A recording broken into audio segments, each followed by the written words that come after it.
అందరికి good evening. చూడండి 6:20 అవుతుంది. ఫుల్ వర్షం అండి అసలు. నిన్న నైట్ నుంచే పడ్డది, కాకపోతే ఈరోజు అయితే ఫుల్ వర్షం అండి అసలు. ఎంత వర్షం అంటే అంత వర్షం అండి అసలు. మనుషులు బయటికి పోకుండా వస్తుంది, చాలా వర్షం వస్తుందండి అసలు.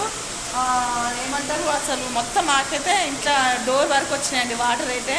మెట్ల మించి అయితే ఇట్లా మొత్తం వస్తున్నాయండి అసలు. మొత్తం మాకైతే చూడండి మొత్తం అక్కడ దాకా ఇక వాటర్ చూడండి మెట్ల మించి అసలు మొత్తం అండి ఇట్లా వర్షం చూడండి అసలు. ఇదిగో భువనగిరిలో అయితే ఫుల్ వర్షం పడుతుంది. మీ కాడ పడుతున్న వర్షం కామెంట్ బాక్స్లో కామెంట్ చేయండి ప్లీజ్ అండి. వర్షం ఇష్టం ఉన్న వాళ్ళైతే ఒక లైక్ వేసుకోండి. నాకైతే ఫుల్ ఇష్టం వర్షం అంటే, కానీ వర్షం అంటే మరీ పెద్దగా రావద్దండి. మొన్న పాపం విజయవాడలో ఎంతమందికి ఎంత బాధ అయిందో ఆ బాధ మాత్రం ఎక్కడ ఎవరికి రాకూడదు. అంత పెద్ద వర్షం అయితే రావద్దండి. ఓకేనా, అందరికీ బాయ్.